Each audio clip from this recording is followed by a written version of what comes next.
ഇന്ന് രാവിലെ എന്ന് പറഞ്ഞാൽ ഈ വീഡിയോ നാളുകളിലാണ് ആളുകൾ കാണുന്നതെങ്കിൽ 28/6/2026 ജൂൺ മാസം 28-ാം തീയതി 2026 രാവിലെ 8 മണിക്ക് എനിക്കൊരു ഫോൺ കാൾ വന്നു. ഒരു ജൈവ കർഷകൻ്റെ ഫോൺ കാളാണ്. അദ്ദേഹം കരയുകയാണോ, സങ്കടപ്പെടുകയാണോ, ദുഃഖിക്കുകയാണോ, പ്രതിഷേധമാണോ, അദ്ദേഹത്തിൻ്റെ എന്ത് വികാരമാണെന്ന് എനിക്ക് മനസ്സിലാകുന്നില്ല. അത്രമാത്രം അതിവൈകാരികമായിട്ടാണ് അദ്ദേഹം സംസാരിച്ച് തുടങ്ങിയപ്പോൾ ഞങ്ങൾ രണ്ടുപേരും അങ്ങോട്ടും ഇങ്ങോട്ടും സംസാരിച്ചു. പക്ഷെ പിന്നെ അദ്ദേഹം മാത്രം പറയുന്നത് എനിക്ക് നിശബ്ദമായി കേൾക്കേണ്ടി വന്നു. അതിൻ്റെ ഒരു ആഴം കൊണ്ടും സങ്കടത്തിൻ്റെ പരപ്പ് കൊണ്ടും.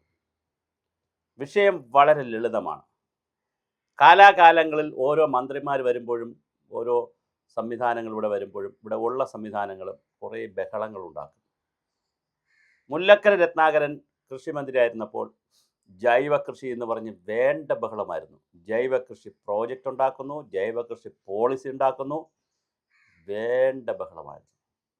രാസകൃഷി ചെയ്തുകൊണ്ടിരുന്ന രാസവളം ഉപയോഗിച്ചും കൃത്രിമ കീടനാശിനികൾ ഉപയോഗിച്ചുകൊണ്ടും രാസകീടനാശിനി ഉപയോഗിച്ചുകൊണ്ടിരുന്ന മുഴുവൻ നല്ലൊരു ഭാഗം കർഷകരും ഇപ്പോഴിതാ സർക്കാരിൻ്റെയും മറ്റ് സംവിധാനങ്ങളുടെയും സഹായം ഉണ്ടാകുമെന്ന് പറഞ്ഞ് ജൈവ കൃഷിയിലേക്ക് എടുത്തു ചാടി. അവസാനം ജൈവ കൃഷിയുമില്ല, രാസകൃഷിയുമില്ല. അവർ നടുക്കടലിലായി. ഒരു മനുഷ്യൻ അവരെ രക്ഷിക്കാനില്ലായിരുന്നു. ഈ ബഹളമുണ്ടാക്കിയവരൊക്കെ കരയിൽ കയറിപ്പോയി അടുത്ത സബ്ജക്റ്റുമായി അവർ ബഹളമുണ്ടാക്കാൻ തുടങ്ങി. ഞാനീ പറയുന്ന എന്നെ ഫോൺ ചെയ്ത ആൾ ഒരു പ്രവാസി മലയാളിയാണ്. മധ്യ കേരളത്തിലാണ്. ഞാൻ കൂടുതൽ സ്പെസിഫിക്കായി പറയുന്നില്ല. മധ്യ കേരളത്തിലാണ്. പ്രവാസി മലയാളിയാണ്. അദ്ദേഹം മസ്കറ്റിലായിരുന്നു. വലിയ ശമ്പളത്തിന് മുന്തിയ ജോലി ചെയ്യുകയായിരുന്നു. പക്ഷെ അപ്പോഴാണ് കേരളത്തിൽ ഈ ജൈവ കൃഷിയുടെ ബഹളവും അങ്ങനെ വേണ്ട അട്ടഹാസമൊക്കെ ഇങ്ങനെ ഇളകി തിര പോലെ വരുന്ന സമയം. കോവിഡ് കൂടി ആയപ്പോൾ അദ്ദേഹം നാട്ടിലേക്ക് വന്നു.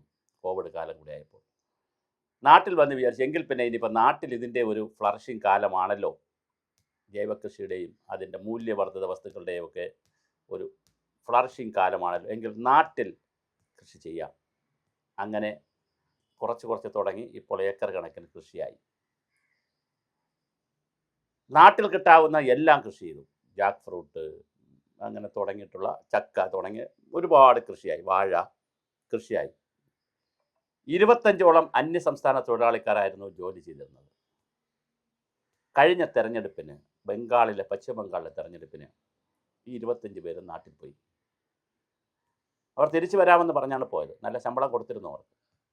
പക്ഷെ അവർ വരുന്ന വഴിയിൽ വെച്ച് തന്നെ ചെന്നൈയിലും അതുപോലെ തന്നെ മാംഗ്ലൂരും പല സ്ഥലങ്ങളിലും അവരുടെ റൂട്ടിൽ പല സ്ഥലങ്ങളിലും മറ്റ് ഏജൻറ്റുമാർ അവരെ പിടിച്ചുകൊണ്ട് പോയി വലിയ തുകയ്ക്ക് അവരെ കൊണ്ടുപോയി. കേരളത്തേക്കാൾ വലിയ തുക കൊടുക്കാം എന്ന് പറഞ്ഞുകൊണ്ട് അവരെ കൊണ്ടുപോയി. അപ്പോൾ 2 പേരാണ് തിരിച്ചു വന്നത്. 25 പേർ ജോലി ചെയ്തിരുന്നൊരു ഫാമാണ്. ആലോചിക്കുക, 2 പേരാണ്.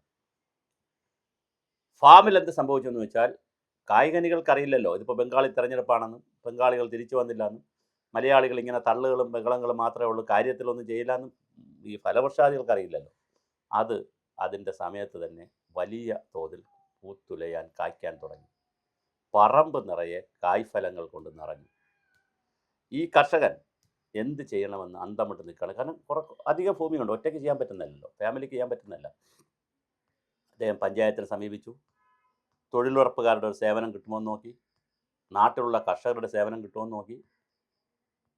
നല്ല പൈസ കൊടുത്തിട്ടാണ്, വെറുതെ അല്ല. പക്ഷെ ആരുടെയും സേവനം കിട്ടുന്നില്ല.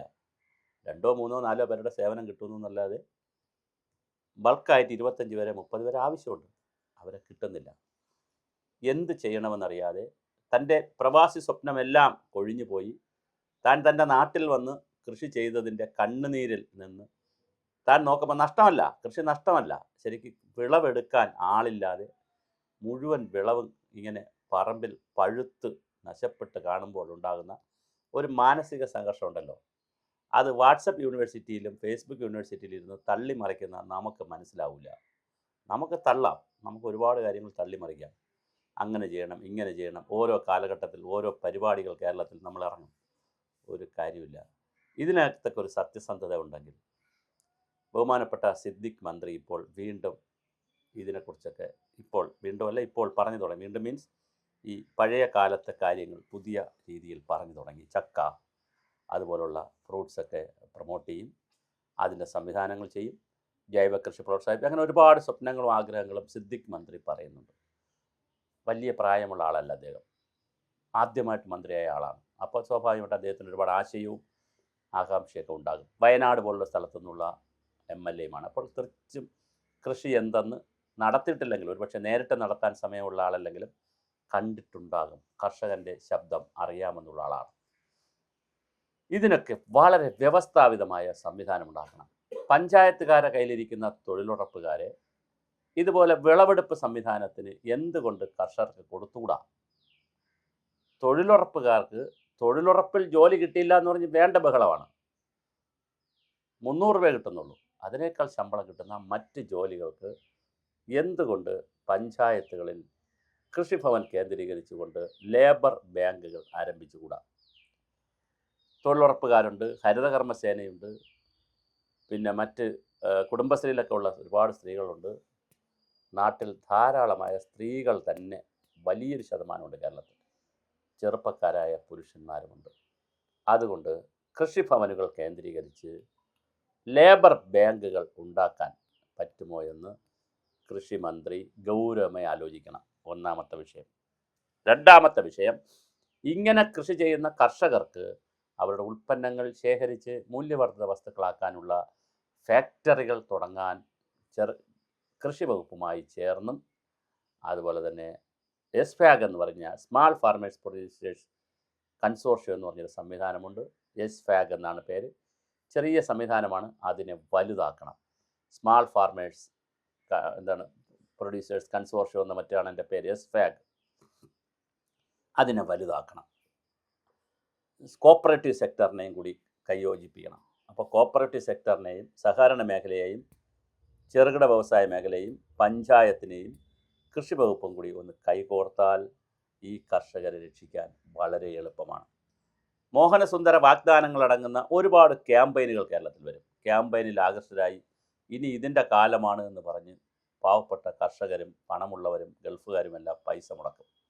അവസാനം കണ്ണീരും കയ്യായി നിൽക്കുമ്പോൾ ഒരു മനുഷ്യൻ തിരിഞ്ഞു നോക്കില്ല. ഓരോ മഴയത്തും കിളർക്കുന്ന തകരകൾ പോലെ ക്യാമ്പയിനുകൾ വരും, എല്ലാവരും സന്ദർശിക്കും. ഇനി ഇതാണ് കേരളത്തിൽ പോകുന്നത്. ഇപ്പോൾ ചക്ക ഒരു ഫാഷനായിട്ടുണ്ട്, സന്തോഷം, അതിനെ കുറ്റം പറയുകയല്ല. നേരത്തെ മില്ലറ്റ് വലിയ ഫാഷനായിരുന്നു, അത് കളഞ്ഞു. ഇപ്പോൾ ആളുകൾ മില്ലറ്റിനോട് വലിയ വൈകാരികതയൊന്നും കാണിക്കുന്നില്ല. കുറച്ച് പേരൊക്കെ സ്വദേശി ഉൽപ്പന്നങ്ങളോട് വലിയ വൈകാരികതയായിരുന്നു. ഈ അതിവൈകാരികതകൾക്കപ്പുറം ക്രിസ്റ്റൽ ക്ലിയറായ പ്രോജക്റ്റുകൾ തയ്യാറാക്കാൻ കേരള സർക്കാരും കേന്ദ്ര സർക്കാരും ഇതിൽ വലിയ പങ്കുണ്ട്. ഫുഡ് പ്രോസസ്സിംഗ് യൂണിറ്റുകളൊക്കെ കേരളത്തിന് അനുവദിക്കേണ്ടതാണ്.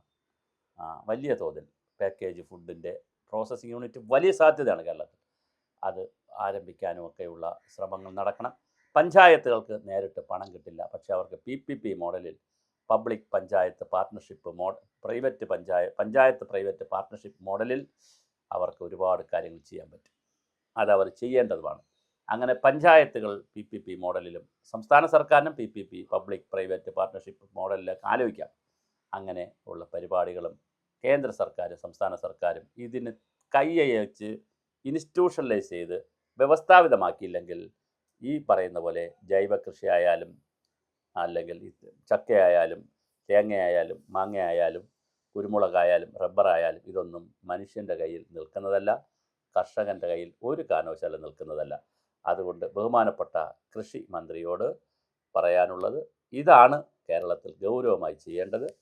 അത് ചെയ്യാൻ എല്ലാവരും ഇതിൻ്റെ പ്രചാരകരായി നടക്കുന്ന അംബാസഡർമാരെല്ലാവരും ആ തരത്തിൽ ഒരു സമ്മർദ്ദം സർക്കാരിൽ അല്ലെങ്കിൽ ഒരു നിർദ്ദേശം സർക്കാരിൽ കൊടുക്കുകയും അതിനാവശ്യമായ പരിപാടികൾ, അല്ലാതെ കേരളത്തിൽ എവിടെയെങ്കിലും 1, 2, 5 സ്ഥലത്ത് ചെറിയ ചെറിയ സ്മാൾ യൂണിറ്റുകൾ തുടങ്ങി മാത്രം കൊണ്ട് ഇത് നിലനിൽക്കില്ല.